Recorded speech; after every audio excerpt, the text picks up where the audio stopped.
So welcome along to Snetterton for day 2 of racing in the GT Cup Championship. We had a sprint race and a pit stop race yesterday in what were changeable conditions. It's still chilly here today, but the forecast is a lot brighter. So before we look at today's racing, let's have a quick look back at some of yesterday's action.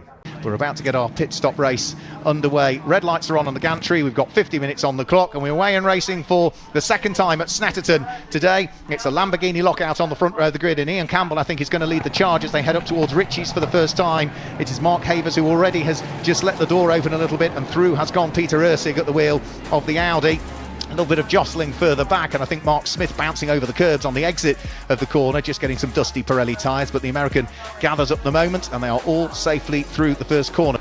Mark Smith sneaks up the inside of Richard Chamberlain's flame-spitting orange Porsche, and the rest of the field then all carve their way down in towards the braking area for Agostini for the first time, with a change for the lead of the race. Peter Ursig in the Audi sneaks through and ahead of Ian Campbell, and once the door is open, I think Ian Campbell is also coming under pressure for that second place, but the Audi is through. Peter Ursig leads the way, and it's Bill Cayley that's up into second position. Fantastic stuff from Bill Cayley. Now, that car had gearbox woes yesterday, and for the change for the lead of the race, through down at Brundle and Nelson goes Mark Smith. The Paddock Motorsport McLaren picks up the lead of the race, and we've had a shuffle in the order, haven't we? For the lead of GTH, Archie Clark has nipped through. He's gone through and past the number 30 Ginetta, but more importantly, he's now gone through and past Mark Havers at the wheel of the Lamborghini. Mark Havers is in, so Jared Waberski is about to dive on board that car that started on the outside of the front row of the grid.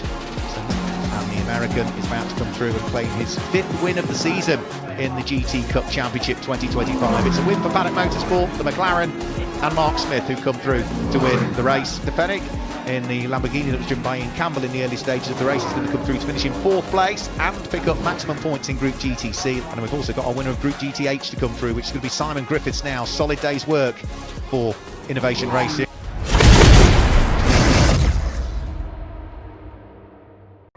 Well, Mark Smith, who races for Paddock Motorsport in his McLaren 720S GT3, has had a brilliant season so far in the GT Cup Championship, claiming a win yesterday. We managed to catch up with him to gauge his thoughts on the 2025 Championship. So, Mark, another weekend of GT Cup racing for you, and another weekend where you seem to have some brilliant pace. A win yesterday for you. Yeah, I was very happy with how we performed in that second race. Team put the car together really well. And managed to get out of the box quick. So we managed to get past a few cars that can give you trouble, especially some of those cars that are faster on the straight. I know some of the other GT3s actually got stuck behind those for a while in the race, and thankfully we were able to get past them early, which was, I think, a big part of our success. It just seems as though this year, another year with the team, with the car, learning the UK tracks and not having to commute from America to the same degree, everything seems to have just clicked for you.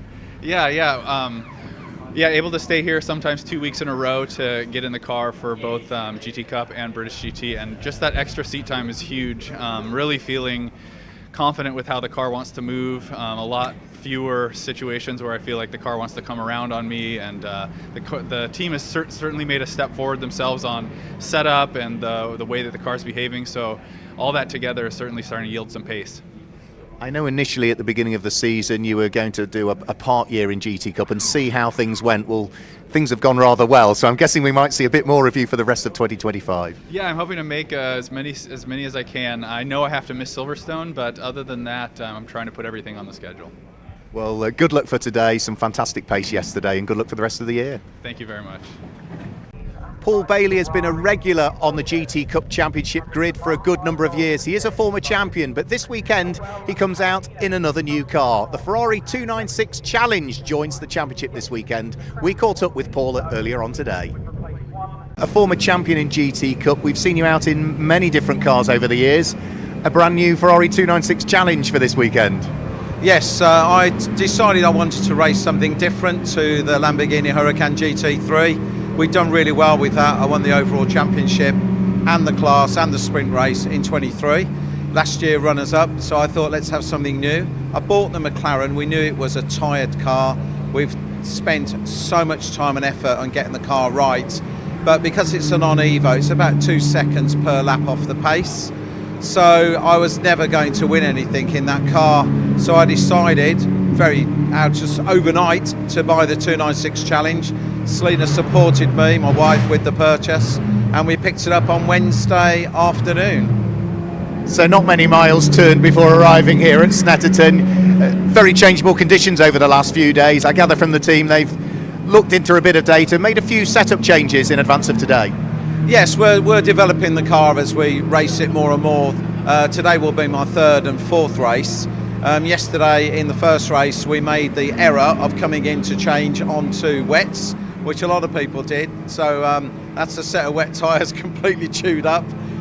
Hopefully today looks like we're going to have some dry weather, so we won't have to decide which tyres to have. And the team have made a few changes. Obviously a lot of those will have come from David Brabham, who's obviously mega more experienced than I am, and we'll hopefully just find another second in the car today. And final question, Silverstone next. I gather we might see the return of the Brabham.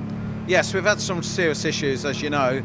This will be engine number 6 in just over 8,500 kilometres, and at 60 grand a shot it's an expensive car to race when the engine keeps blowing up. So we've used a guy who was ex-F1 designer to redesign the rear chassis to give more rigidity for the engine. Apparently it's moving plus or minus 3 millimeters, which to me doesn't sound like much, but is absolutely enough to crack the crank, and that's what's happened 5 times before. So we've got a new engine design, a little bit less horsepower, but hopefully just the one thing we need is reliability. The car's phenomenal, we just need reliability, and if we've got that I think we can do much better. Well, it's great to catch up. Good luck for today. Thank you guys, thank you. Peter Ursig at the wheel of his JMH Automotive prepared Audi is new to the championship in 2025. He's had a really consistent season. We managed to have a quick word with him earlier on today to see how he's getting on in GT Cup. So Peter, you are a new name to GT Cup at the beginning of the 2025 season. You must be really pleased with the way things are going and the consistencies you've had. Yeah, I think we struggled a little bit at Donington, just a little bit getting used to a new championship, and wasn't quite with the performance we wanted, but we got to Brands and really rocked it there, so really happy. And then yesterday went well. I think we made a bit of a gamble on slicks and it worked out well for us, so our first podium, so really happy with that. You look at your overall results so far this year, lots of seconds, lots of thirds, lots of fourths.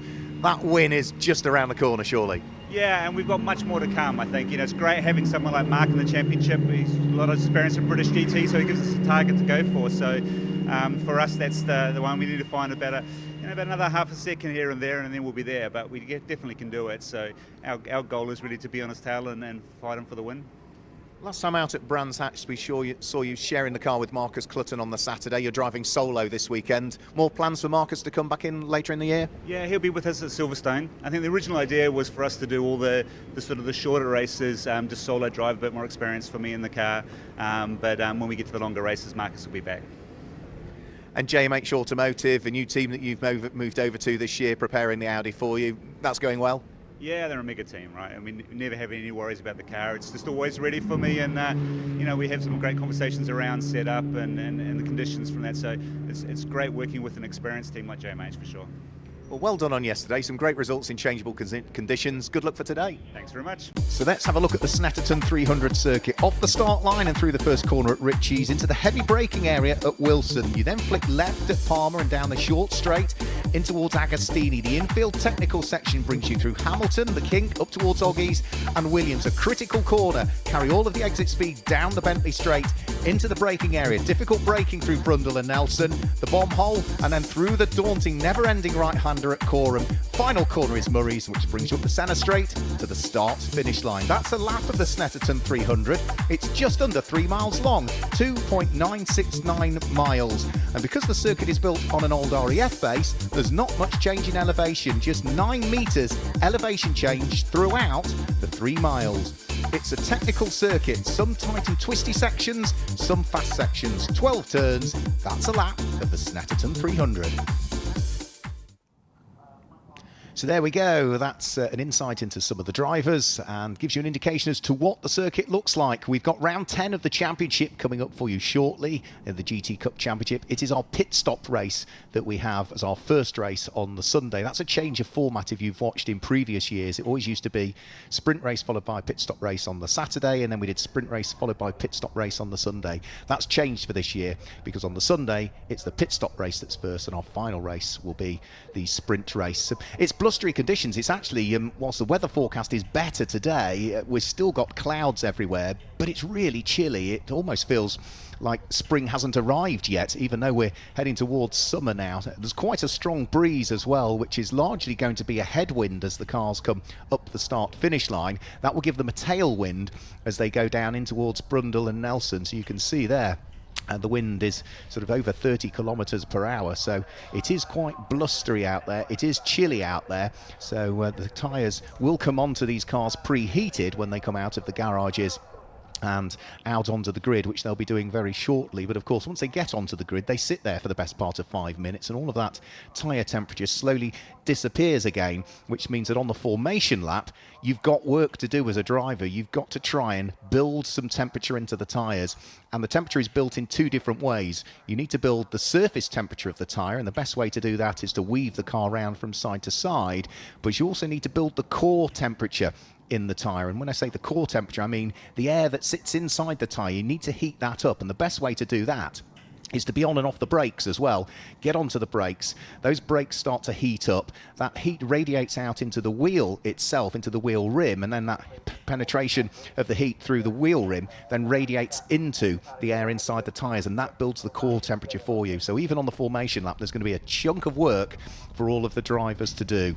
A good crowd here as well at Snetterton this weekend. Yes, it might be chilly. Yes, they're all wrapped up and coats and hats rather than shorts and t-shirt, but we've got a very, very good crowd here, all looking forward to this 10th round of the championship. The team are ready. There is the media team. We're trying to decide what the collective term was for the media team. I think it's a muddle of media team we came up with was one of the possibilities. So they're all waiting for the cars to exit the pit lane. The spectators are all waiting, and we're all waiting as well. I can't see any cars as yet making their way out onto circuits.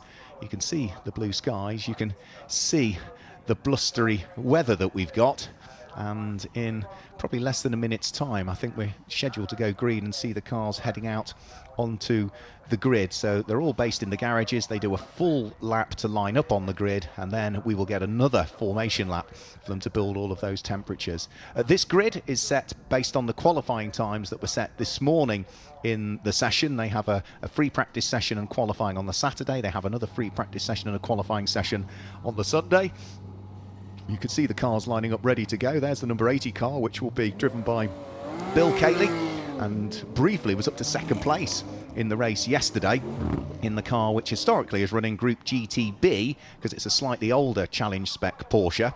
But that car has been moved to Group GTC for this weekend. We've just had enough entrants in Group GTB, so they've combined Group GTB and Group GTC for this weekend at least, and that may possibly be the case for the rest of the season. So the green flag is given at the end of the pit lane. The car's starting to work their way out. There is Ian Barrett, who is our safety car driver, on board the Hyundai as it is now. Hyundai is the manufacturer partner who supply not just the safety cars but all of the course vehicles to MSV tracks now, including Snetterton, Brands Hatch, Alton Park, Donington Park and Cadwell Park. And of course, no doubt at Bedford Aerodrome as well. And I would imagine that probably includes Navarra in Spain, which is the Spanish circuit that's now part of the MSV group. So everybody making their way out onto circuit. The number 82 car, I should say, Feathers Motorsport, leading the championship coming into this weekend, Archie Clark and Tom Canning. Now, Tom Canning is a pro driver, and therefore the pros are not able to take the start in the pit stop races. It's the same with the pro sporting drivers on the Sunday. They also cannot start the race as well. So it's all the lower graded drivers. You could call them AMs and pros. In reality, what we do is we call them sort of AMs, semi-pros and pros. And the way we do that is they're called sporting drivers. If it's an amateur driver, it's a sporting driver in GT Cup. If it's a semi-pro or a quick youngster, they become a pro sporting. And if it's a pro driver, then that's what we badge them. Yeah. So And based on whether you are a pro sporting or a pro that you're sharing with, that dictates how long you have to remain stationary in the pit. So if it's a sporting driver going on their own or two sporting drivers going together, it's a minimum of 60 seconds stationary in the pit lane, plus any success seconds that you might have picked up from yesterday's pit stop race. If you've got a pro sporting driver in the car, then it becomes 80 seconds as a minimum period in the pit lane, plus any success seconds from yesterday. And if you've got a pro in the car, it's 90 seconds minimum in the pit lane, plus any success seconds from yesterday. And the way the success seconds work is that you win your group, you pick up an extra 20 seconds. If you're second in your group, you pick up an extra 15 seconds. If you're third in your group, you pick up an extra 10 seconds. Add all of those together, that gives you the minimum time the car should be stationary. But we don't time the car as how long it's stationary. What we do is we have a timing loop at pit lane entry, we have a timing loop at pit lane exit, so we know how long the car should be in the pit lane area, and we also know how long it takes to drive down that pit lane at the pit lane speed limit, which is 18 seconds. So in reality, when you add all of those together, it sounds quite complex, but we know the minimum period from pit in to pit out that the car has to be. If the car is any shorter than that minimum period, and you take all of those driver aspects into account and the success seconds, if you're shorter than that, you've done one of three things in reality. You've either not stopped for the requisite amount of time, you've sped as you've gone down the pit lane above the pit lane speed limit, or potentially you could have done both. And if you are short on pit stop, you do get a penalty, and that penalty will be applied as a stop-go penalty, usually for the period that you're short. So Mark Smith already coming up to take pole position. We heard from him earlier on. He did qualify on pole position. He wasn't to know that at the time that we interviewed him first thing this morning, but he got on with the job in hand and qualified in a time of 1 minute 49.057, which was about a tenth of a second quicker than Darren Kell managed, who will line up in his track-focused McLaren that sits alongside. In terms of the pit stop times, Mark Smith ideally needs to lead this race and build a 10-second advantage over Darren Kell before the pit window, because Mark will stop for 10 seconds longer because of his race win in yesterday's race compared to Darren Kell. So that is the task in hand in reality. He will already know that. Darren Kell weaves his way through the traffic to line up in the McLaren on the outside of the front row of the grid. Both of those cars running in Group GT3, which is for the GT3 homologated cars. So in other words, cars that you could see racing in any championship which allows full spec GT3 manufacturer cars into it. So likes of GT Cup in the UK, also British GT. Of course, we'll see very similar specification cars racing at the Spa 24 Hours in a few weekends' time. But we also see GT3 in Australia, out in the Far East, in America. It's very much a global accepted formula for which most manufacturers tend to have cars nowadays. Audi at the wheel in the hands of Peter Erceg is one of the few manufacturers has now stepped away from GT3. They concluded their GT3 program a while ago. There is, I think that's Peter Erceg at the wheel of his Audi. So a man who's done a good chunk of winning in that car over the last few years. Now, when we interviewed him, we thought he was driving solo this weekend. The news only reached me about 15 minutes ago. Peter Erceg is sharing the car with Marcus Clutton in this race, which I wasn't aware of until literally 10 minutes ago. So that does now mean that whilst we were expecting him to stop for 93 seconds in the pits, now that Marcus Clutton jumps on board, who is classified as a pro, that car will now stop for 118 seconds in the pit lane because he picks up the extra time as a result of a pro now joining him. So I think most of the cars have made it out. There is one car we are expecting probably not to make it onto the grid, and that is the unfortunate Doc Bush. The Team Parker Racing Porsche has had some sort of electrical gremlin that they're struggling to get to the bottom of. It was fine yesterday, I think, but this morning there's a few issues with that car, so I think there will be a gap on the 7th row of the grid. We won't be able to see it from the camera angle that we're looking at because it will be obscured, but I do think that there will be a gap on the 7th row of the grid. So the BMW, which will be started by Neil Wallace, will be the only car that starts on that 7th row of the grid, and there'll be a gap where Doc Bush should have been, unfortunately. He was kitted and suited and booted over breakfast this morning and ready to go out, but I think it was in the free practice or the qualifying sessions where the problems started to appear for that car, so he is not out today.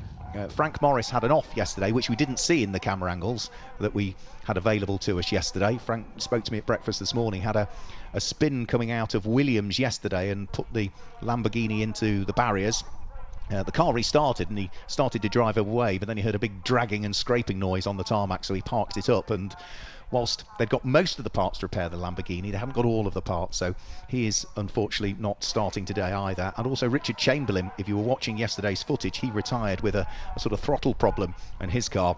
Richard has also gone home, so they were not able to sort that car overnight, unfortunately, so we won't see the orange 935 Porsche out there in the hands of the GT Cup stalwart. So the cars now heading on to their rolling lap. This is a 50-minute race. The pit window will open at various points depending on which group you're in.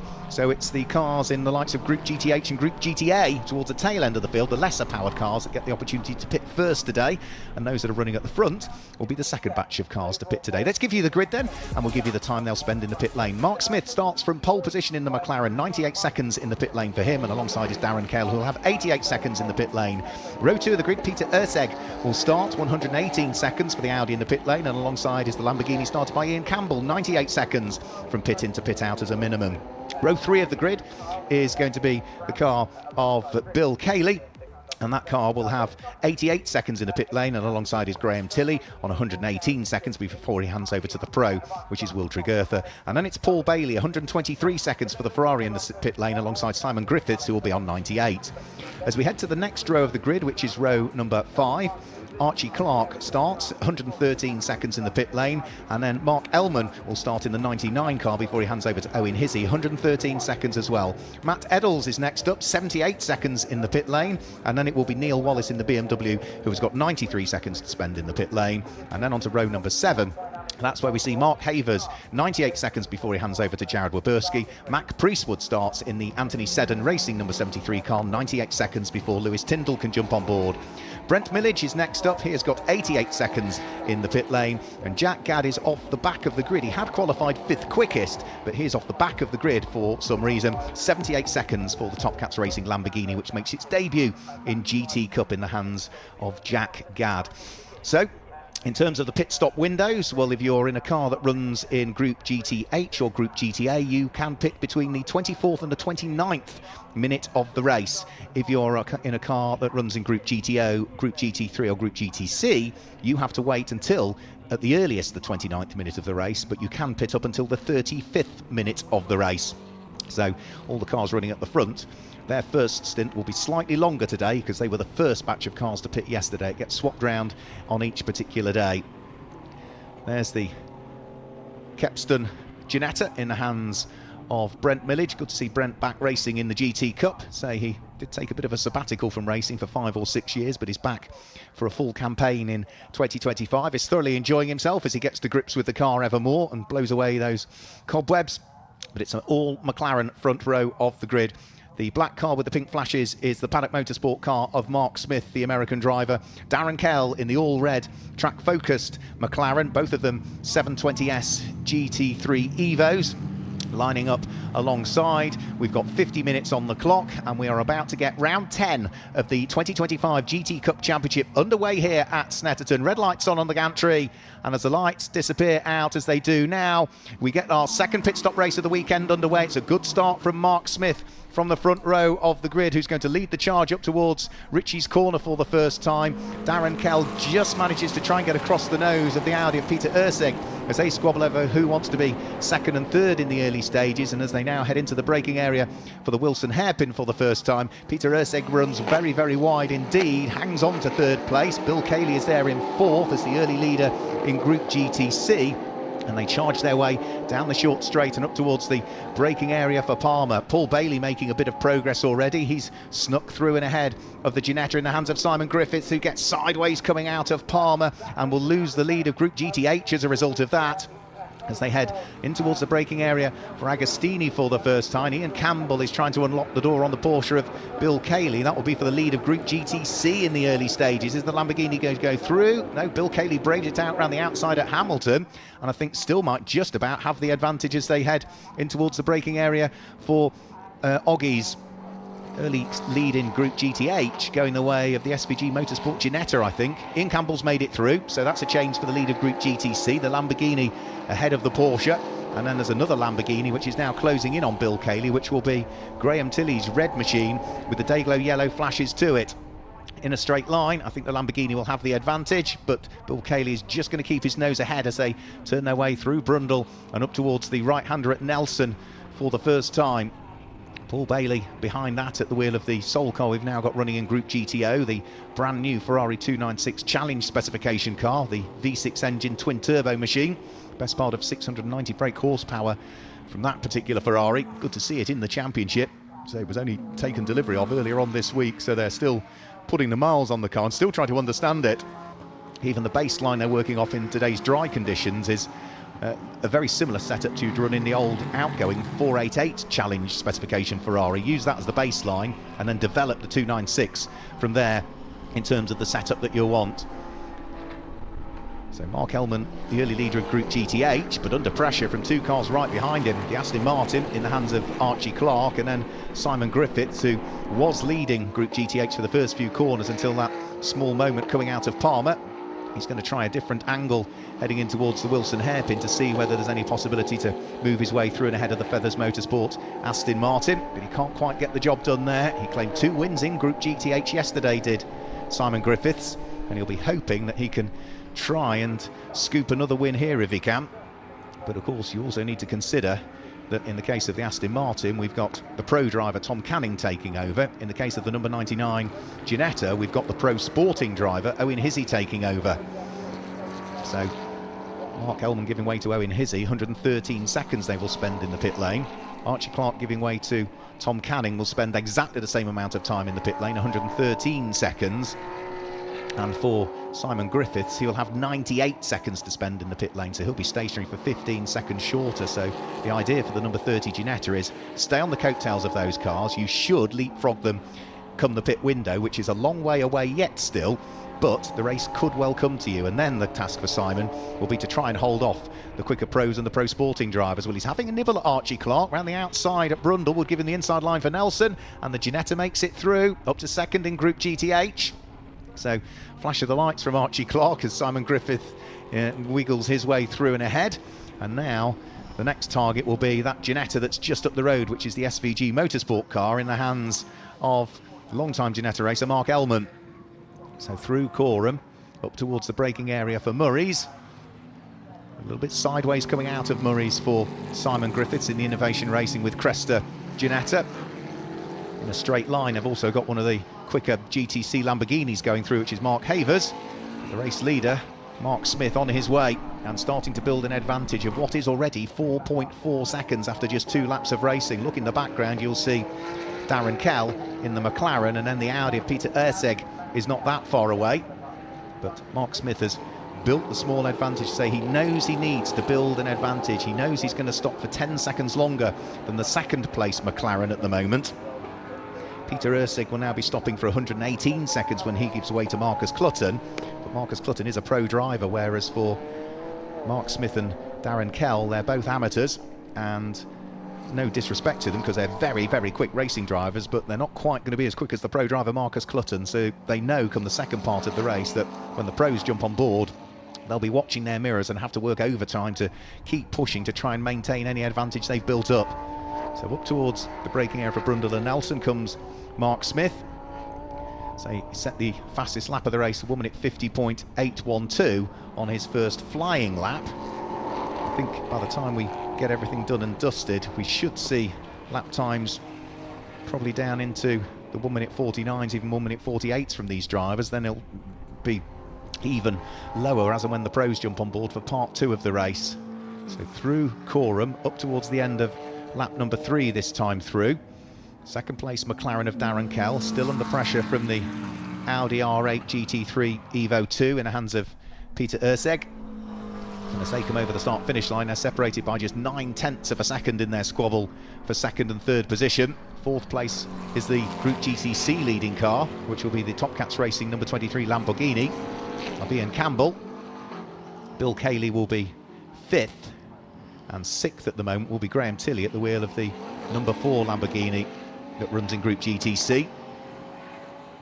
Leader of Group GTH, as we mentioned, Mark Ellman, and the early leader of Group GTA is going to be Mac Priestwood, actually, at the wheel of the number 73 Ginetta G55. He's the early leader of Group GTA. So up towards the braking area for Agostini. through the left-hand hairpin. First sector of this lap, Peter Erceg is a little bit quicker, about 0.3 of a second quicker than James Kell, so he has edged up ever closer. So the gap that was 0.9 of a second is down to about 0.6 of a second at this stage.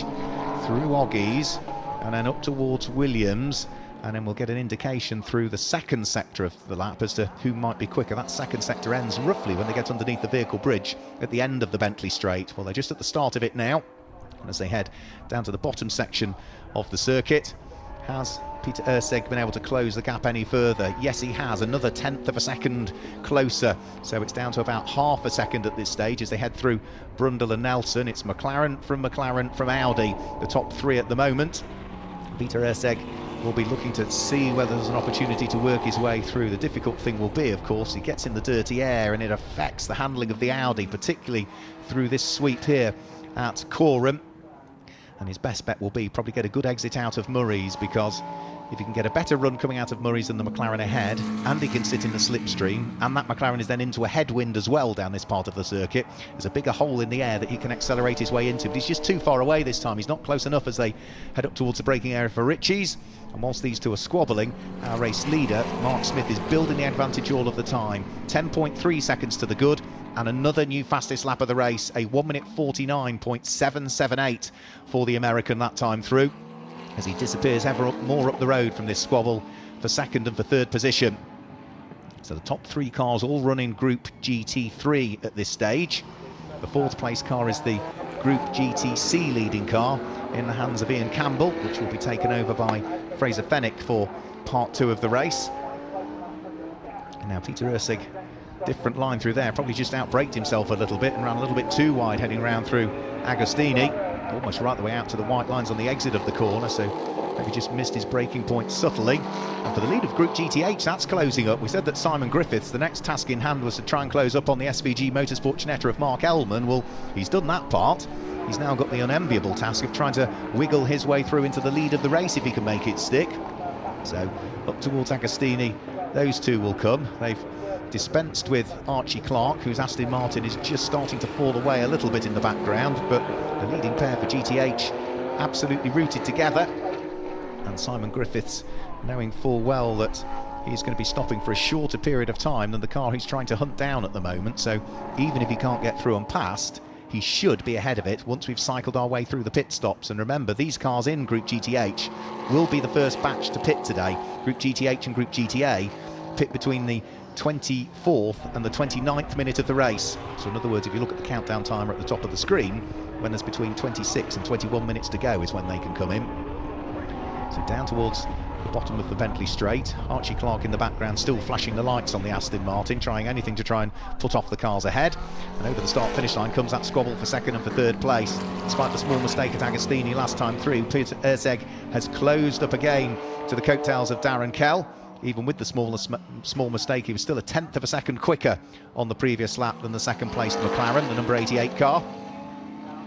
So first 10 minutes of the race already having gone by. You see the flash of the brake lights briefly as they pitch the car in towards the left-hander at Palmer, try and pick up the throttle and get a good exit down the short straight in towards the heavy braking area for Agostini. And just make sure that you don't let the car run out too wide. Get on the power. If anything, Peter Erceg was a little bit too wide just coming out of that corner there, but he got a good exit coming out of it as a result. They continue their squabble. And for the lead of Group GTH, we still have the fight continuing as well. Mark Ellman doing a very good job of keeping at bay, or at least at arm's length, Simon Griffiths. Any small mistake at all, though, and Simon Griffiths would be through. Group GTO being led by the Ferrari, Paul Bailey, who just heads in towards Shot. So Paul Bailey circulating in what will be 8th position. One car we haven't really picked up on yet, but he did start off the back of the grid, if you remember, and I was not entirely sure as to why Jack Gadd went to the back of the grid. There'll be no doubt a bulletin somewhere that indicates it, but he has worked his way up into 7th place, Jack Gadd, so that is a great result from him. Changeable conditions yesterday in a car which he hasn't really driven much. He was looking forward to dry conditions today and is driving beautifully well at the moment. Haven't seen much of him, but the number 81 car's charging its way through the order. So onto the Bentley Straight they'll go. There is Jack Gadd, just down towards the bottom of the Bentley Straight. Now the next target will be Graham Tilley, and if Jack Gadd can get himself ahead of the red and day glow yellow Lamborghini, that would then put him up to third in Group GTC. So good charge through the order from him. Race leader Mark Smith in the meantime is now 16.5 seconds up the road from the pair squabbling over second and third place. Darren Kell's number 88 McLaren, the number 9 Peter Urseg driven Audi, which will be taken over by Marcus Clutton now for part 2 of the race. So Mark Smith has already done what he needed to do, which was build a 10-second advantage over the cars behind. And that is good news for him, that they're also squabbling, because they're holding each other up at the moment. So through Agostini again. First part of this lap, Darren Kell was slightly slower by 0.5 of a second than the Audi. So I think Peter Urseg probably, if he could get through, might be able to pull away, but for the moment Darren Kell is just making sure that he is positioning the car where he needs it to be, and whilst potentially being slightly slower, he's just making it very difficult for the Audi to get close enough to mount a challenge, and he's also not making a mistake, Darren Kell. So Peter Urseg has got little choice but to sit there and keep his fingers crossed that there might be a mistake. Up towards the braking area for Brundle and Nelson, still nothing doing at the moment. Darren Kell driving beautifully well. Say he has had some good success in GT Cup this year. He was partnered up with his son at the Donington 100, which is James Kell.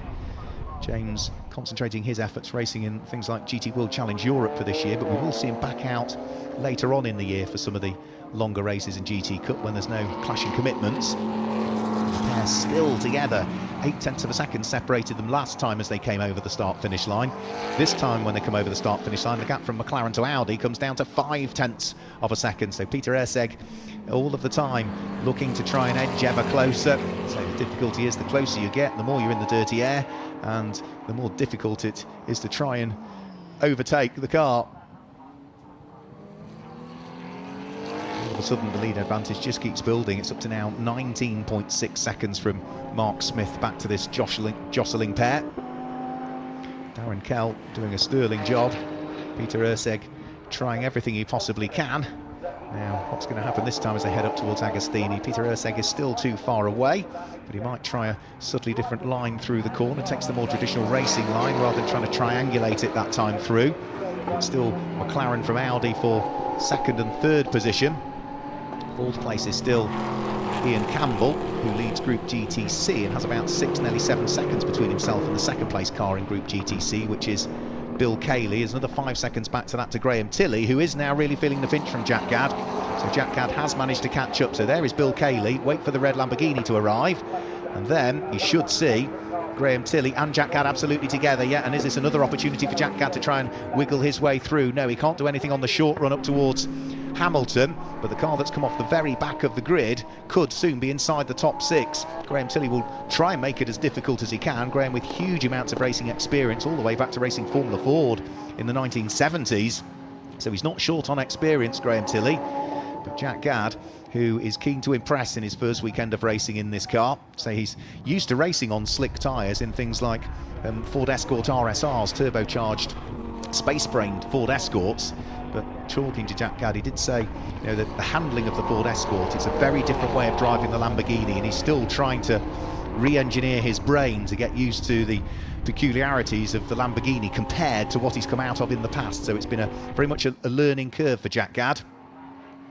There's Will Tregurtha there in the blue jacket to the left of the screen. You see the scar down his hand. He's recently had a cycling accident, still recovering from that, but in yesterday's race you'd never know that he was still not quite fully recovered. He's almost there, but he was very, very quick yesterday, and he'll be taking over the number 4 Lamborghini that is potentially about to lose 6th place, because Jack Gadd is having a nibble here. Has he got enough in hand? No, not as they head up towards the braking area to Ritchie's corner. So it's still Graham Tilley that hangs on to it.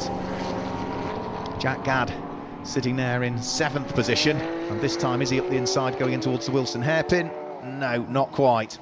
Sensible driving from Jack, realising the gap was just going to close, getting off the brakes and allowing Graham Tilley still to hang on to that position. But Jack Gadd will also know that when Will Tregurtha takes over that Lamborghini, it will be indecently quick in the hands of Will Tregurtha. There's a big sideways moment for Jack Gadd heading round through Palmer. Well held, sir, there, because that was very sideways indeed. He's already had a couple of spins there, one in testing and one in one of the races yesterday. And again, that's maybe that different handling characteristic, which for a split second I think he maybe forgot about, thought he was in the Ford Escort. He's just about hung on to it and didn't actually lose a great deal of time despite the moment. Mark Smith still leading, still the fight going on for second and third place. Darren Kell still at the moment has got that door firmly locked and bolted on second place. Peter Urseg cannot wiggle his way through. They're matching each other for pace. They both did their best individual laps of the race last time through. A 1 minute 52.0 from Darren Kell, a 1 minute 52.1 from Peter Urseg. David Brabham looks on, ready to jump on board the Ferrari 296, which is driven by Paul Bailey. Paul's just heading up towards the braking area for Brundle and Nelson at the moment. He is circulating in 8th position. So the team did some setup changes to the car following their knowledge of yesterday and how the car was reacting to what they were doing. It was very changeable conditions yesterday though, so difficult to probably fully understand as to what the car needed. And even on Friday, it was very changeable conditions on Friday, so had it have been the same conditions all weekend, they probably could have made larger strides, but the car without question has come on over the course of this weekend. Had a quick chat to David Brabham this morning. He did say it's a fantastic car to drive, it does absolutely everything you would want it to do, and in terms of him being the pro driver, what he did say is that for an amateur driver it's an easy car to drive. When I say easy, relatively easy. In other words, it does what you expect it to do. It doesn't do some strange things as some race cars do. Graham Tilley still hanging on to 4th position. He has not made a mistake at all. He is not letting Jack Gadd through. They come out of Palmer again, and again you could just see the wiggle of Jack Gadd's Lamborghini as he looks to try and take as much apex speed as he can, try and get on the throttle as soon as possible. He gets a slightly later turn into Agostini to try and get the undercut on the way out, and has he got the undercut this time as they head up towards Hamilton? No, not for want of trying, that's for sure. He's still there in 7th place. Now, he will be stopping for a shorter period of time in the pits, Jack Gadd. He'll just be stopping for 78 seconds in the pit lane, whereas it'll be 118 seconds for the car that he's trying to hunt down. Now for second and third, traffic now to deal with. Neil Wallace at the wheel of the SVG Motorsport BMW dispatched a lap down by the cars that are fighting over second and third position. They've really dealt with Brent Millage as well. So through goes McLaren, through goes Audi, onto what will now be their 11th lap of the race, with Mark Smith an astonishing 26.25 seconds up the road from this pair at this stage. It's going to show the pace Mark Smith has had this year. He's been indecently quick at the wheel of the Paddock Motorsport McLaren, driving solo in GT Cup. We see him sharing the car in things like British GT with Martin Plowman, the man behind Paddock Motorsport. But he's a long way up the road from this pair here, who still haven't sorted out for the moment who wants to be second and who wants to be third. Lead of Group GTA at this stage still going the way of Mac Priestwood. In the background of that shot you can see the BMW of Neil Wallace and Brent Millage, who are squabbling over who wants to be second and who wants to be third in Group GTA. So wherever you look there are fights going on, some of them in the same group, others inter-group squabbles. Back over the start-finish line goes Archie Clark. Here comes the Group GTH battle towards us, I should say. Mark Hellman, who has managed to gap a little bit Simon Griffiths, who is falling away from the Group GTH leader and starting to drop back into the clutches of the Feathers Motorsport Aston Martin again. So there'll be drivers getting ready in the pits now. There's Lewis Tyndall. He will be jumping on board the number 73 Ginetta, which currently is the Group GTA leader. For Darren Kell, a bit of a wiggle coming out of Nelson offered up a glimmer of hope to Peter Urseg, but couldn't quite have the opportunity to try and unpick the lock to second place. And there's Jack Gadd, and there's flames coming out the back of the Lamborghini. I suspect that's just unburnt fuel. He's on the grass, so may well have had a spin. Difficult to tell where that was. It might have been the exit of Palmer, possibly, where he's had the spin. And also we are hearing there might be a few little spits of rain beginning to appear around the track. We've had grey clouds above for most of the day, but we haven't had, I don't think, any spits of rain just as yet, but there might be the odd little bit just starting to come down though in the pit lane area.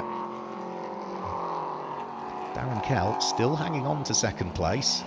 Peter Urseg has been an ever-present danger, sitting in the Pirelli wheel tracks all of the time of the second place McLaren 720S GT3 Evo. They work their way out of Palmer onto the short sprint down towards the braking area for Agostini. And this time Peter Urseg, what's he going to do? Slightly later turn in, so he can get on the power that little bit earlier. He runs very wide coming out of the corner. Needs to be careful how many times he runs wide there, otherwise he could pick up a track limits warning, which if he then doesn't heed that would turn into a 5-second penalty, which wouldn't need to be served in the pit stops. That would be added to the race time. So just needs to stay within the confines of the circuit, i.e. the white lines, or where there's a red and white painted curb, you can use that, but you shouldn't be going onto the green painted tarmac. Down the Bentley straight they'll go. They're on lap number 12 at the moment, and for the cars that are the first batch to pit today, it's another couple of minutes before the pit window opens. Peter Urseg having another little nibble on Darren Kell as they head through Brundle and Nelson, but nothing doing still. The Audi still having to be content with third position at this stage. It's been a good fight between these two, nothing to choose between them in terms of their relative pace, and even through the course of this lap, yeah, probably a 1/10 of a second difference between the pair. Jack Gadd, after his small moment, has got going again.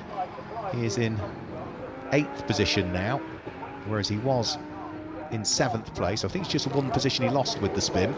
Paul Bailey having gone through now in the Ferrari up into 7th place.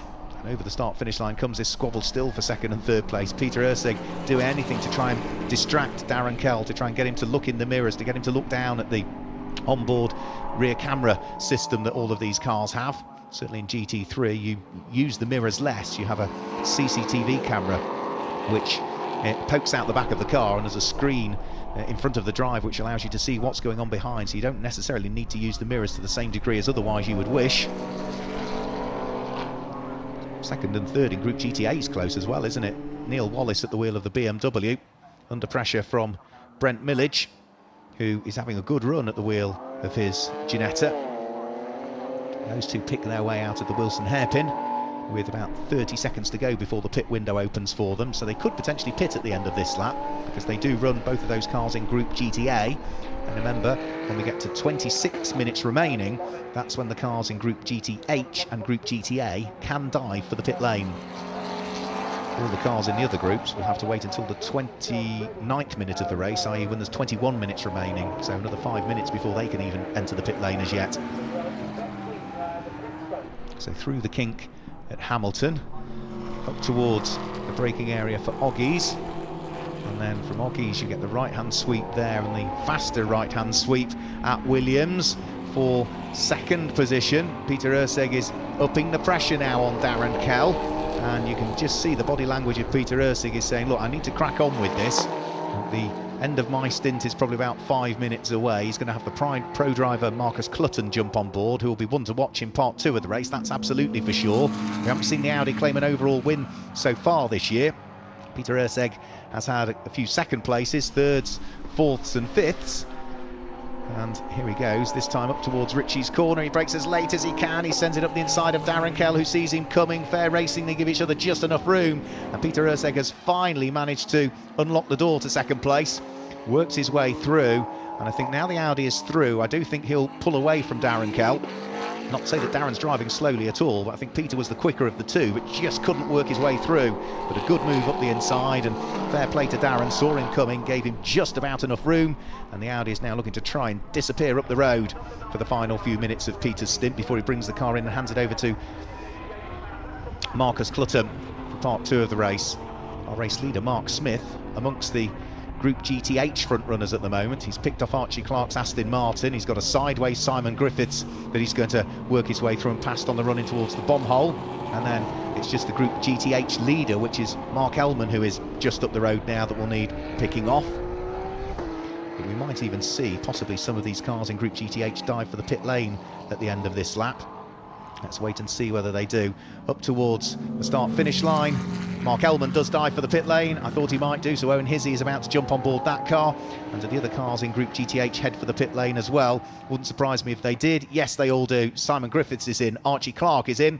So the first of our pit stoppers all head for the pit lane, and all of those cars are in Group GTH. Cars in Group GTA can also enter the pit lane at the end of this lap should they wish. Simon Griffiths will remain on board the number 30 Innovation Racing with Cresta Ginetta. For Archie Clark, he'll give way to Tom Canning. For Mark Ellman, he'll give way to Owen Hizzy for part 2 of the race. Check and adjustment of tyre pressures.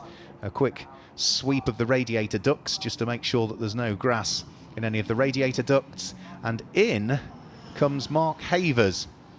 So that's a car that runs in Group GTC that has come in, which I didn't think the window was open for them as yet. I thought they had to wait until the 29th minute of the race.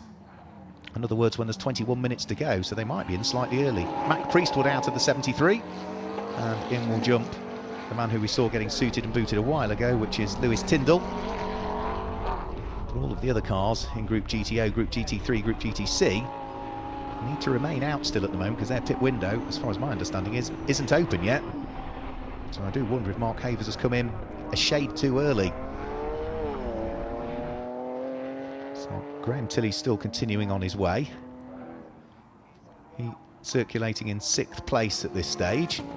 The car that's behind him on the road is the car that leads Group GTO, which is Paul Bailey at the wheel of the Ferrari, and Paul's closing in, isn't he? Graham Tilley last time through 1 minute 56.0. It's 1 minute 56.8 actually from Paul Bailey. Out of the pit lane goes Archie Clark. Simon Griffiths has now disappeared out of the pit lane. In the background of the shot you can see Owen Hizzy's car in the pit lane, smoking the rear wheels, lighting them up as he gets going. So over the start finish line comes our race leader, Mark Smith, with a very, very comfortable lead between himself and Peter Urseg, who had pulled away. I did say I thought Peter would pull away from Darren Kell once he'd got through. Well, after just one lap of taking 2nd place, the gap between the pair of them was up to 2.7 seconds, and I think it will have extended further this time through. So back down the pit lane goes Lewis Tyndall, so he is heading in towards the race. Mac Priestwood just having jumped out of that car. Jack Gadd still looking to try and make some progress after his problems when he spun onto the grass, what I think was the exit of Palmer again. That's the one corner where he's had more issues than any.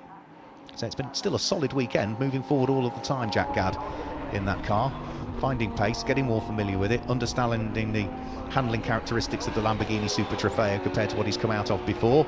And this will be a change for position soon. Paul Bailey right in the coattails of Graham Tilley. The Ferrari dives at the inside of the Lamborghini, heading in towards Brundle and Nelson. So through goes Paul Bailey, picks up a place on the road. Doesn't give him any more championship points though, because that's a Group GTO Ferrari going past a Group GTC Lamborghini. But he's up to 6th.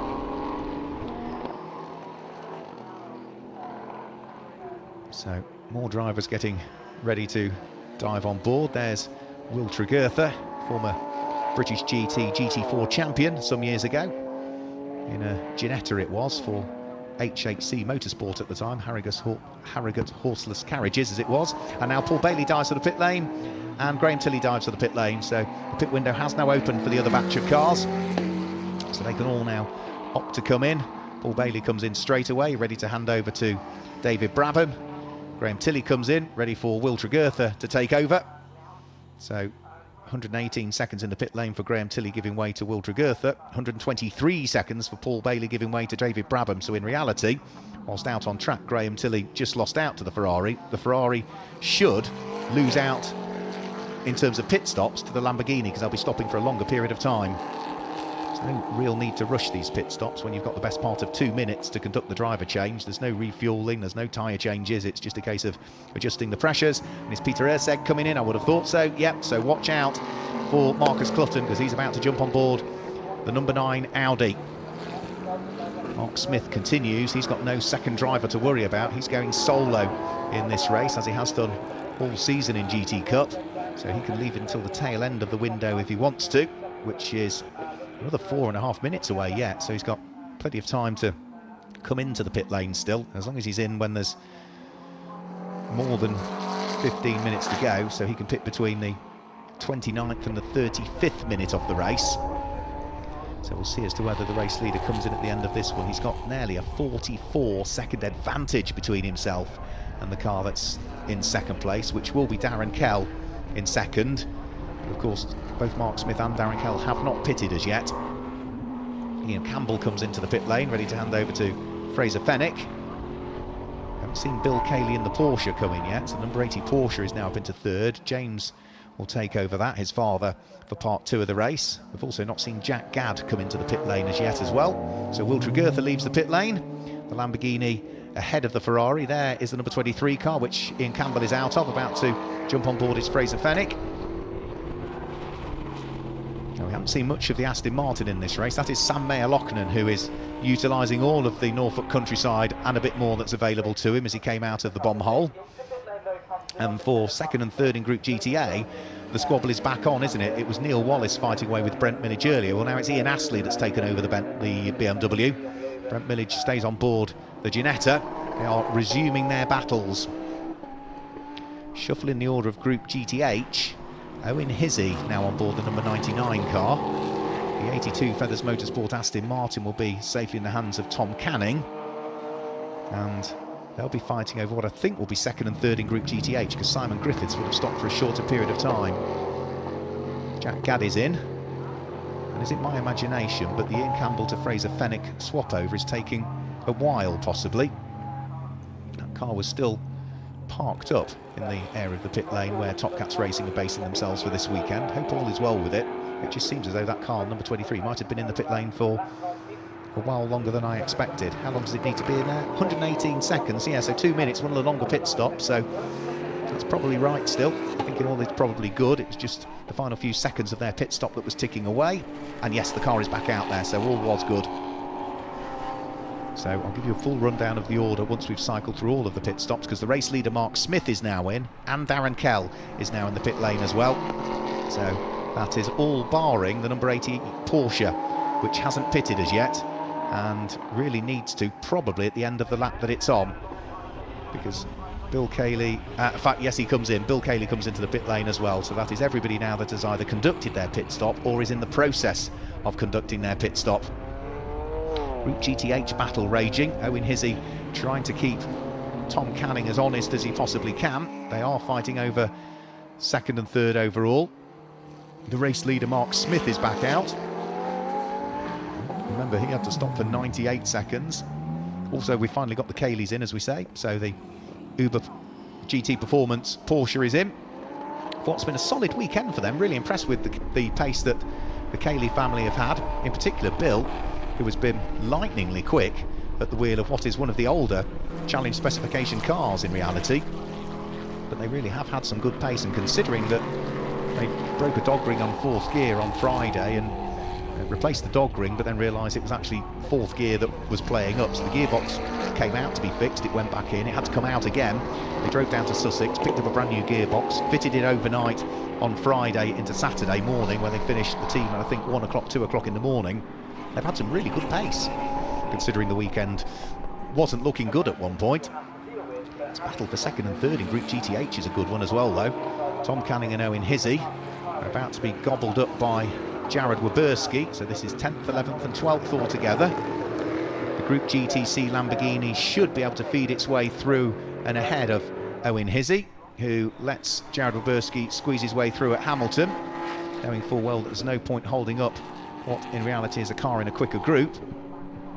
Just let the Lamborghini go through and then try and close back up again on the Aston Martin as and when you can in the race, because Jared Waberski should also be able to pick off Tom Canning, if not in a straight line down towards Brundle and Nelson, but certainly I would imagine towards the end of the lap. And in fact, yeah, I think he's going to squeeze his way through and pick up 2 places in the early stages of what will be, for that particular car, lap number 17.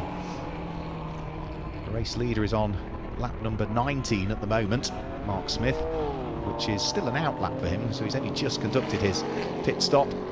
And then once he comes over the start-finish line next time through, I'll give you a full rundown of the order. We'll also pick up the group leaders, because there still might be a little bit of shuffling. Fastest lap of the race, Will Tregurtha, 7th place, the number 4 Lamborghini, 1 minute 49.647 from Will Tregurtha. So he may well have a fairly new scar on his wrist following the injury, falling off a racing push bike. But Will, you would never know that he's recently had some surgery and had to sit out a few earlier rounds where Senan Fielding jumped on board and shared with Graham Tilley. Well, it's good to see Will back to full strength again. He's always quick behind the wheel of anything that he's driven. He is familiar with the Lamborghini brand, having raced one in British GT for a season or so. In fact, picked up the Silver Am Championship in a Lamborghini, but that was the GT3 spec Lamborghini. He's now on board the Super Trofeo spec Lamborghini and is looking to try and get his way through and past Jack Gadd, and if he can do, that'll be place gained. Up inside the top 6 it will be. So Will Tregurtha, lots of experience of these cars. Jack Gadd, very little. Through he goes. Will Tregurtha moves up inside the top 6. And for Jack Gadd now, if he can sit behind Will Tregurtha, he'll learn a thing or two for sure. Because I say, it's all been a weekend of learning and improving all of the time, with session by session by session for Jack Gadd. And he can look at what Will Tregurtha is doing and probably think, right, okay, I'll try that, see if that works. 13 minutes to go. Let me guide you through the order then. Number 10, Mark Smith, leads the way at the wheel of the McLaren from Darren Kell. Number 88, McLaren in second place. And in third place, it's number 9, Marcus Clutton. But Marcus Clutton has just set in the Audi that he's taken over from Peter Urseg, the fastest lap of the race last time through. 1 minute 47.996 for Marcus Clutton. Fourth place is the leading car in Group GTC. That's the number 23 Lamborghini of Fraser Fenwick. And fifth is the second place car in Group GTC, which is number 80, now in the hands of James Cayley. Up to sixth, we've just seen it, number 4, Will Tregurtha. Seventh place is 81, Jack Gadd. Eighth place is the number 28 Ferrari that leads Group GTO in the hands of David Brabham. Ninth place is the car that leads Group GTH, which is 30, Simon Griffiths. And completing the top 10 is number 58, which is Jared Waberski. In fact, I think we've just had the shuffle over the start-finish line. Waberski's up to 9th. Griffiths is down into 10th place. And whilst the race continues out on circuit for the first time today, we can head down to the pit lane. So pit stops are over. We've survived the brief rain shower. Yes. How's the stint been for you, Rick? Yeah, it was pretty good, to be honest. I was holding my own for a while and with the Porsche, and then managed to drop back with a few little mistakes. And then it was Jack Gadd that caught me, and I just thought, I'm not letting you by me. And then he spun. I know I shouldn't be pleased, but I was so pleased to see him off my back. It's a sign of good pressure, I suppose. Yeah. But yeah, now Will's in the car. Pace sounds already quite strong. Very strong. Good signs for a good win? Embarrassingly strong, I'm afraid. I think I'm 50 years too old to be that quick, but there you go. Well, you don't look it though. Oh, well, thank you. You should have gone to Specsavers, I think. But yeah, it was a good set stint. No real mistakes, except just after Jack spun, it was a bit damp, and I just ran wide over the curb. Lost 5 seconds to Paul, and then it cleared up. So no problems really. And yeah, nice stint really. And every time I get in the car, I seem to be quicker, which is great. I'm just not quick enough. And there you go. But yeah, like you say, it is a learning experience still, another new car. Do you feel it is getting a lot more positive? Yeah, it is different. It's very different to the GT3 car. It's got more power, but a lot less grip. And I think for a long while I've been driving it like a GT3, like a front-engine GT3. But with Will's help and Sennon's help at Grands, we're getting better and better, and hopefully I go quicker every time I go out. So that's the main object, and we'll see how it goes. But yeah, pleased so far. Thank you. Good to hear. Back to you, Mark. Thanks, Dan. Yeah, good to hear from Graham Tilley, and yeah, absolutely make a very valid point there. You know, he's moved from a front-engine GT3 Mercedes into a rear-engine Lamborghini Super Trofeo spec car. So front-engine to rear-engine is enough of a switch because of the positioning of that engine and the weight distribution in the car. But equally as much, yeah, GT3 car with the balance of performance, it's not as quick. Because it has all of the restrictions on it to comply with the homologation of GT3, but it has really good aerodynamics on it, really good aero package on it, whereas the challenge specification cars, the likes of the Lamborghini Super Trofeo, they are quicker in a straight line, but they're not as good through the corners because they don't have the same level of aero. So it is a very, very different car to try and understand. For Group GTH, there is a brilliant battle going on still between Tom Canning and Owen Hizzy for 11th and 12th places overall. And as they head up towards the braking area for Agostini, they are still second and third in Group GTH with 9.5 minutes of this race still to go. They're just picking their way through Hamilton now and up towards Oggies. The car that leads Group GTH is Simon Griffiths, who is running in 10th place overall. Mark Smith still continues to lead the race overall, and I think whilst he is out there leading, we can go back down to the pit lane very shortly, where I think Dan will catch up with another driver. James Kell is still there in second place. Marcus Clutton is 12 seconds adrift in third place, but is lapping 4 seconds quicker than Darren Kell did I say James Kell? I meant Darren Kell. So yeah, Marcus Clutton lapping 4 seconds quicker than Darren Kell. So that's one we need to keep an eye towards, not for the moment, but the number 9 Audi is definitely catching the number 88 McLaren. That might have been a difference in lap time associated with traffic. We don't know that for sure, but we know that Marcus Clutton is a very quick driver because he's a pro in reality. It's what he earns his living from, and no matter what you plop Marcus Clutton into, he's a quick guy. Up towards the end of the lap comes the Tom Canning and Owen Hizzy squabble. So second and third in Group GTH. Tom Canning dives for the pit lane. That was unexpected. This is outside of the pit window. They've already conducted their mandatory pit stop. Is this a penalty? It can only be, surely. Is it some sort of drive-through penalty? It is a stop-go penalty. The car was too short in the pit stop, and they will have to serve the stop-go penalty for the time that they were short. So the Aston Martin comes to a halt now, and as it picks its way out, it is able to rejoin the race. It's not the only car, though, that's got a drive-through penalty. There is another one out there, which is Mark Havers giving way to Jared Roberski for a shorter pit stop. So they'll be in the pit lane, and we can go to the pit lane, which is where Dan Mason is going to catch up with another driver.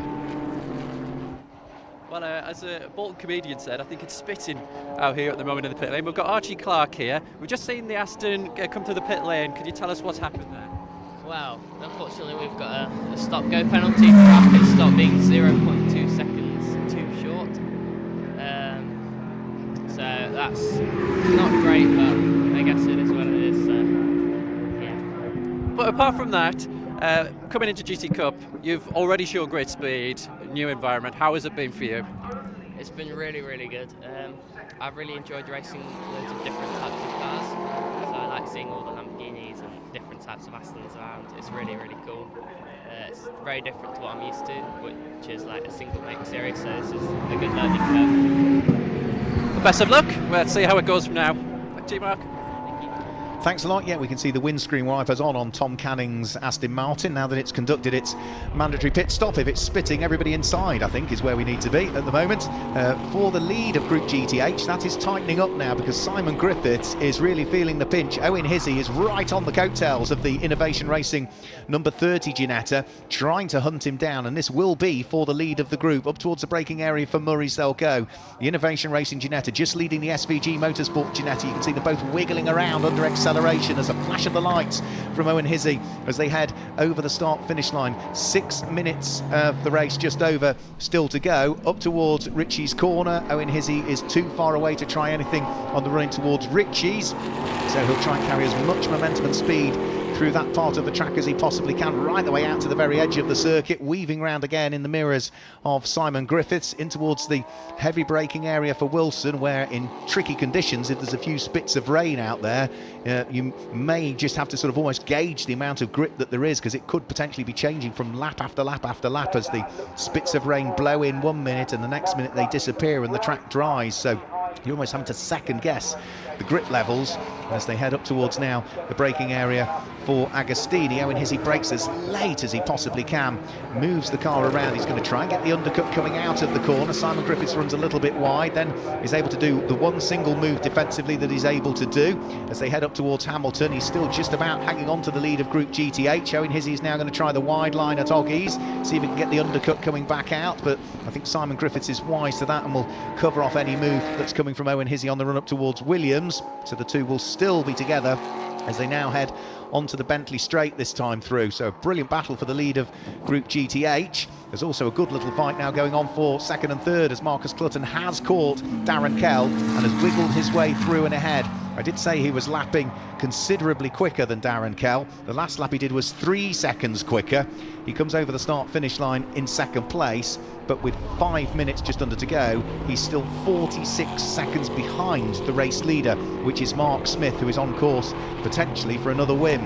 But who's going to win Group GTH is very much up in the air at the moment. Simon Griffiths is going to have to work overtime if he wants the win here, because Owen Hizzy is not going to make it easy for him. They're about to chalk another lap into the book. Simon Griffiths gets a little bit sideways coming out of Murray's. That slows his momentum coming onto the centre straight. He'll hug the pit wall, so he's got the inside line for Ritchie's corner. Owen Hizzy trying to draw himself alongside on the left-hand side of the circuit. That's the outside line for Ritchie's. He's going to have to brave it round the outside or try and get the undercut as they come out of the corner. It looks as though it's the latter that he's going for, but again, Simon Griffiths will make sure he covers that move off on the run in towards the braking area for the Wilson hairpin this time through. So brilliant fight between the pair of them. They've also got the 4th place car about to try and lap them as well, which will be Fraser Fenwick before too much longer. The car that leads Group GTC is beginning to close in and will want to place a lap on this squabbling pair.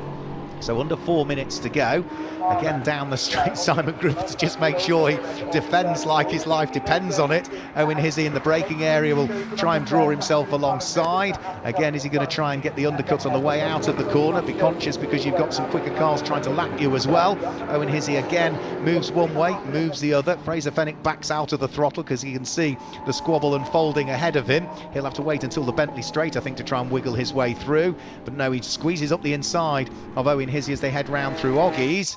And this offers up a glimmer of hope for Owen Hizzy now, does it? As Simon Griffiths might be delayed on the throttle coming out of Williams as Fraser Fenwick picks his way through. I think he was briefly delayed, Simon Griffiths. Nothing wrong there with Fraser Fenwick's overtake, but of course Simon Griffiths couldn't get on the throttle as quickly as he wanted to, and that puts him under pressure. And look in the background as well, the Aston Martin, which is going to be Sam Mayer-Lochner, is beginning to close in as well. For the lead of Group GTH, Owen Hizzy makes it round the outside of Simon Griffiths, so there's a bit of contact between the pair of them. Simon Griffiths heads off the circuit. Owen Hizzy is a bit untidy going through Brundle and Nelson. He picks up the lead of Group GTH, but right behind him now is Sam Mayer-Lochner at the wheel of the Aston Martin, the Aselli Motorsport Aston Martin, and he is going to be a driver that is going to be on an absolute mission at the wheel of that car.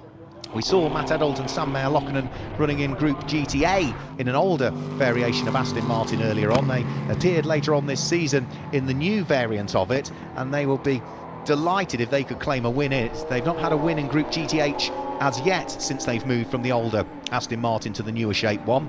But with all of the hard work that Matt Eddold did in the earlier period of the race, and now with what Sam Mayer-Lochner is doing in this one, yes, they had a shorter pit stop than others, but they have driven superbly well, and at the moment they are now hot on the heels of the car that now leads Group GTH, which is the number 99 Ginetta in the hands of Owen Hizzy with just 2 minutes to go.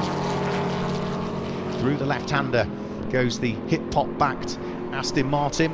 Sam Mayer-Lochner, who I mentioned yesterday, first cut his teeth racing things like Toyota MR2 Mark 1 some years ago. We've seen him out racing GT4 Mercedes and GT3 Mercedes in the past, in GT Cup and other things. Also things like Cayman GT4s, where he was very successful a couple of seasons ago.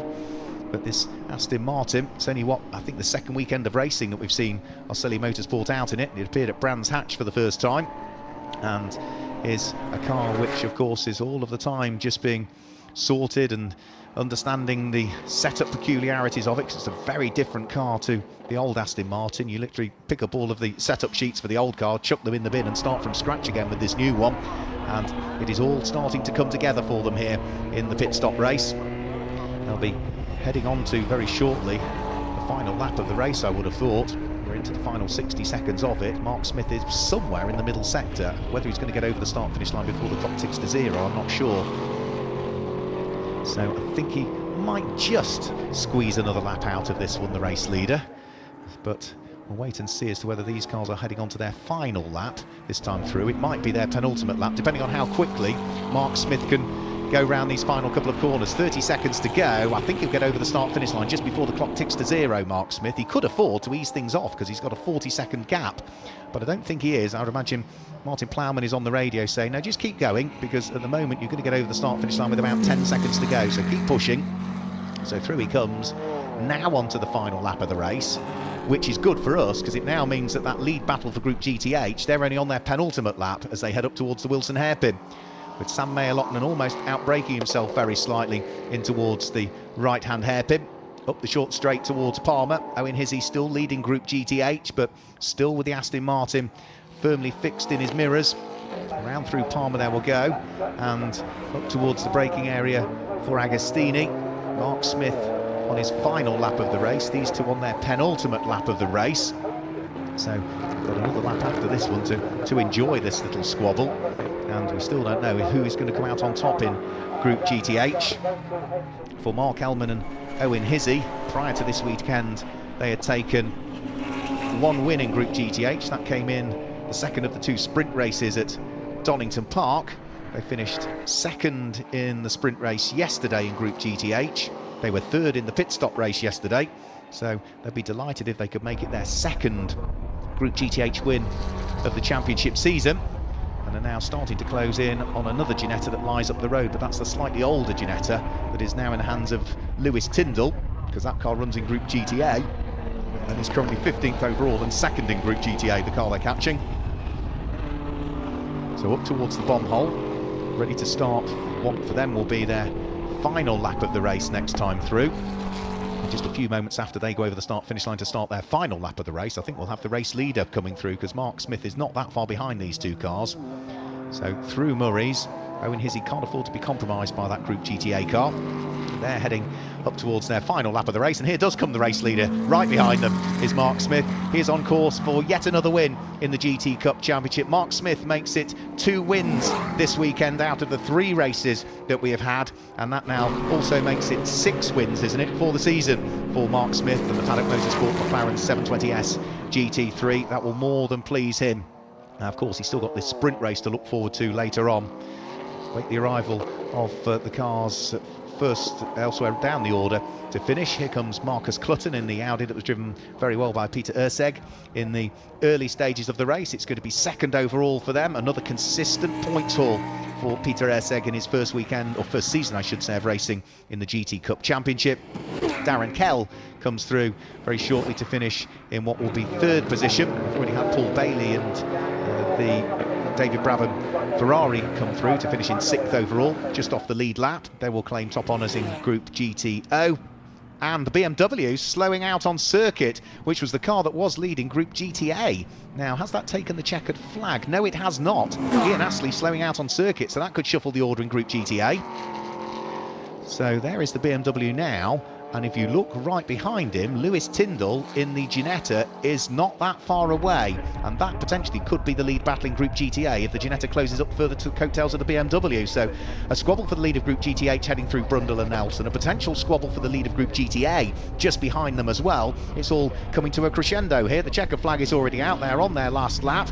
All Owen Hizzy needs to do is just be neat and tidy through the bomb hole, through Coram and through Murray's.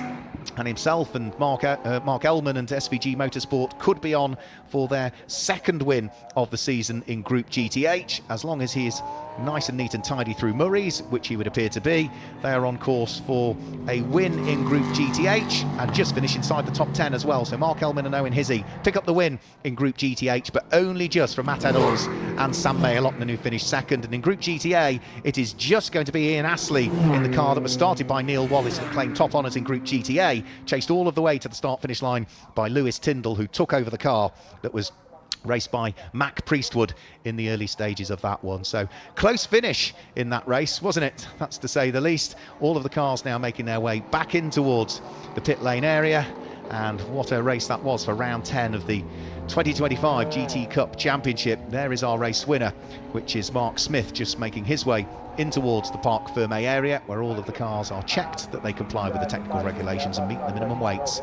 So let's confirm the results then. Mark Smith claims the win, his 2nd of the weekend. In 2nd place was Peter Ursig, partnered up with Marcus Clutton, and in 3rd was James Kell. All of those top 3 in Group GT3. 4th place was the Group GTC winning car, which was Ian Campbell and Fraser Fennick, and in 5th place Graham Tilley and Will Tregurtha. Group GTO honours went to Paul Bailey and David Brabham, who finished in 6th place. Bill and James Cayley were 7th, ahead of Jack Gadd in 8th place. Mark Havers and Jared Waberski were 9th, and the winning Group GTH went the way of Mark Ellman and Owen Hizzy, who completed the top 10.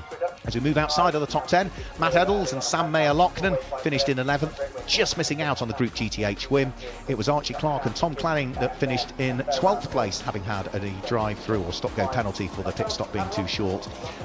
13th was Simon Griffiths. 14th place was the winning Group GTA, Ian Astley and Neil Wallace, and then it was Lewis Tyndall and Matt Priestwood that were 15th, ahead of Brent Millage, who finished in 16th position. So there we go, that was round 10 of the GT Cup Championship from here at Snetterton. That was our penultimate race of the weekend. We've still got one further race coming up for you. That is the sprint race, and that is scheduled to take place at around about 20 to 4 this afternoon. So from everybody for the moment here at Snetterton, GT Cup, Butte Motorsport and Onside Productions, I'll say goodbye for now, but we'll catch you later on for our final race of the weekend. Goodbye.